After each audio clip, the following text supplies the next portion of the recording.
नमस्कार, मैं हूं स्वप्निल वर्मा और आप सभी देख रहे हैं इंडिया डेली। एक मशहूर कहावत है ना, मैं उसको थोड़ा सा परिवर्तित अंदाज में आपके सामने रखता हूं। वो ये है कि पजामा फटे लेकिन नवाबी ना घटे। अब ये जो कहावत है ये किस पर फिट बैठती है वो मैं आज आपको बताता हूं। पाकिस्तान और बांग्लादेश के बीच पहला टेस्ट मैच खेला जा रहा है रावलपिंडी क्रिकेट स्टेडियम पर। पिंडी क्रिकेट स्टेडियम उसको वहां पर कहा जाता है। रावलपिंडी आप सभी जानते हैं कि इस्लामाबाद के करीब का एक शहर है और यहाँ पर एक क्रिकेट ग्राउंड है। बड़ी मुश्किल से पाकिस्तान ये मैनेज कर पाया है कि जो 2 टेस्ट मैचेस की श्रृंखला उसे बांग्लादेश के खिलाफ खेलनी है वो उसे करवा पाए।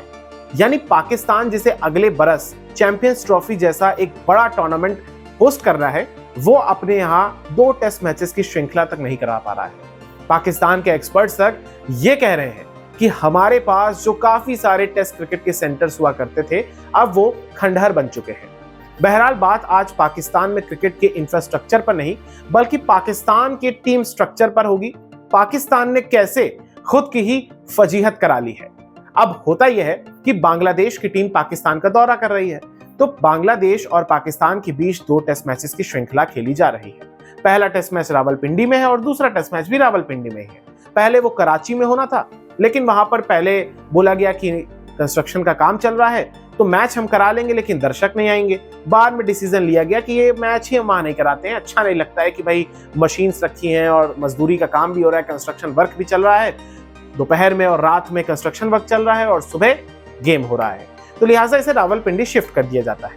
अब जो पहला टेस्ट मैच खेला जाता है उसमें एक प्रकार से जो पिच बनाई जाती है, क्यूरेटर जो महाशय पिच बनाते हैं बाहर से लेकर आते हैं पाकिस्तानी, तो उस पिच को एक तरीके से बनाते हैं उनके मुताबिक हरी भरी पिच, यानी एक ग्रीन पिच जिस पर आप कह सकते हैं कि पेसर्स को सबसे ज्यादा मदद मिलेगी, यानी उनके मुफीद रहेगी। अब पाकिस्तान को लगा कि भाई ग्रीन पिच है, घास बहुत ज्यादा है, बकरी चरा सकते हैं आप, तो उन्होंने अपनी टीम में 4 फास्ट बॉलर्स रख दिए, 4 पेसर्स अपनी टीम में शामिल कर लिए। शाहीन अफरीदी हो गए या नसीम शाह हो गए या 2 और हैं इसमें, तो 4 पेसर्स उनके पास थे। अब इन पेसर्स की धार ही नहीं दिखी उसमें। पिच हरी थी लेकिन उसने रिएक्ट बिल्कुल ऐसे किया कि उसमें कोई भी पहनापन या तेज तर्रार चीज उसमें थी ही नहीं।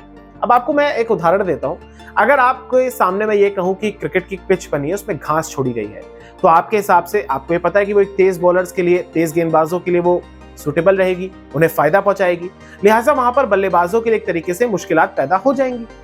तो वहां पर स्कोर किस प्रकार के होने चाहिए? 200, 250, 250 या 300 बहुत ज्यादा हो गया अगर अच्छी बल्लेबाजी हो गई। और अमूमन ऐसा ही होता है, अगर घास छोड़ी जाती है पिच पर तो ऐसा ही होता है, तेज गेंदबाजों के लिए वो मुफीद हो जाती है।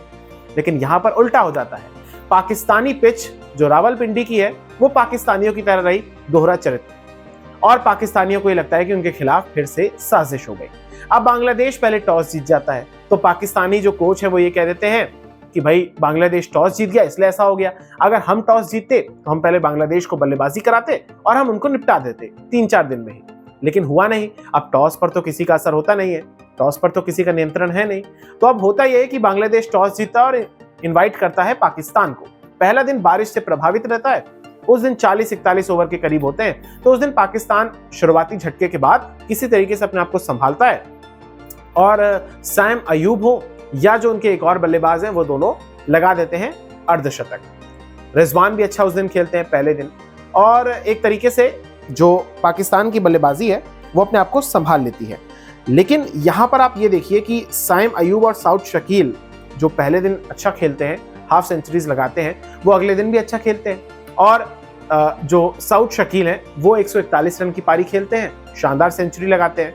उनके साथ मोहम्मद रिजवान जो कि उनके एक तरीके से एक एक्टर विकेट कीपर हैं, क्योंकि काफी ज्यादा उनकी बैटिंग से ज्यादा उनकी एक्टिंग ज्यादा मशहूर है, तो मोहम्मद रिजवान भी अपना एक शानदार प्रदर्शन करते हैं। मोहम्मद रिजवान 171 रन की नाबाद पारी खेलते हैं, उनका जो कि टेस्ट मैचेस में सर्वश्रेष्ठ उनका स्कोर है। तो पाकिस्तान जैसे तैसे एक तरीके से पहुंचता है 448 रन पर 6 विकेट के नुकसान पर, और पाकिस्तान अपनी इनिंग्स को कर देता है डिक्लेयर। अब उसके बाद आती है बांग्लादेश की बैटिंग, और पाकिस्तान को ये लगता है कि हमारे पास तो 4 पेसर्स हैं, स्पिनर बीच बीच में कहीं डलवा लेंगे किसी से काम चलाओ, हम बांग्लादेश को निपटा देंगे 200 के अंडर। अच्छा, शुरुआती झटके बांग्लादेश को भी लगते हैं, लेकिन उसके बाद बांग्लादेश की टीम ऐसा जवाब देती है कि आप सोच नहीं सकते। बांग्लादेश की टीम पाकिस्तान के 448 रनों के जवाब में, जो डिक्लेयर्ड इनिंग्स थी उसके जवाब में 565 रन बनाती है।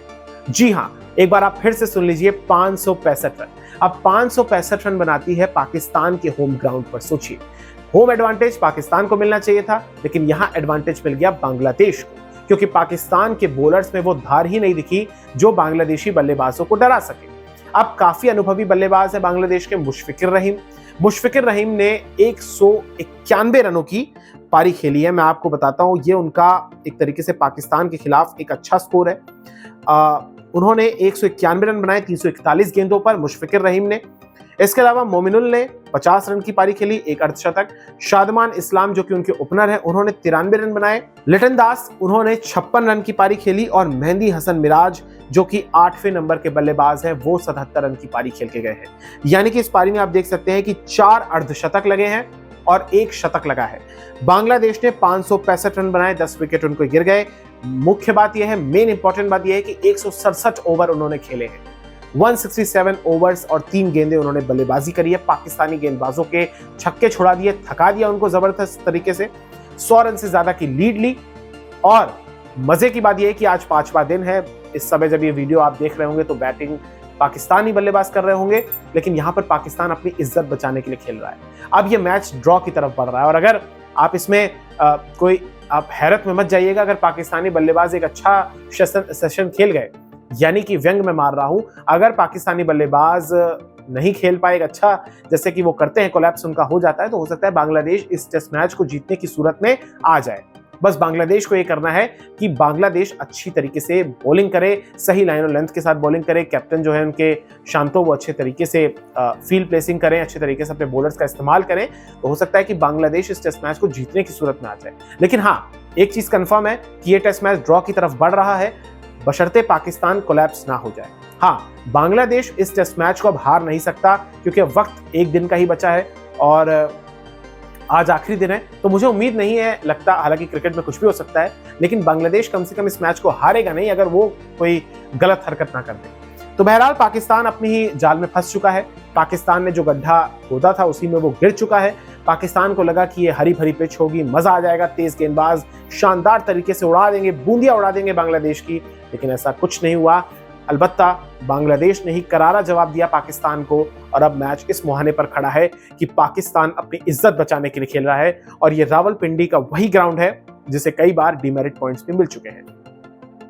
तो पाकिस्तान स्पिनर्स भी अपनी टीम में शामिल उसने नहीं किया है। सोचिए, काम चलाऊ स्पिनर्स जो हैं उनके आगा सलमान और सैम अयूब जो कि बल्लेबाज हैं, उनके द्वारा वो बॉलिंग करा रहा है, स्पिन बॉलिंग, यानी एक भी स्पिनर नहीं है इस टीम में, सोचिए आप। और आप ये देखिए कि इस टीम के पास एक प्रॉपर ऑलराउंडर भी नहीं है, फिर भी ये टीम वाकई में भगवान भरोसे चल रही है। क्या ही कप्तानी है, और जो नए कोच हैं जेसन गिलेस्पी, काफी अनुभवी ऑस्ट्रेलियन गेंदबाज हैं, लेकिन क्या वो पिच रीड नहीं कर पाए, ये बहुत बड़ा सवाल है। बहरहाल इस मैच का नतीजा क्या होता है ये तो देखने वाली बात होगी, लेकिन बेइज्जती पाकिस्तान के उनके घर में हर बार की तरह एक बार हो गई है फिर से। लेकिन पाकिस्तान का इशारा यह है कि साजिश हुई। अब साजिश खुद के लोगों ने ही कर दी या खुद की माटी ने कर दी, ये आप पर मैं छोड़ता हूं। बहुत बहुत शुक्रिया। इस वीडियो को ज्यादा से ज्यादा शेयर करिएगा और हमारे चैनल इंडिया डेली को सब्सक्राइब करिएगा। धन्यवाद।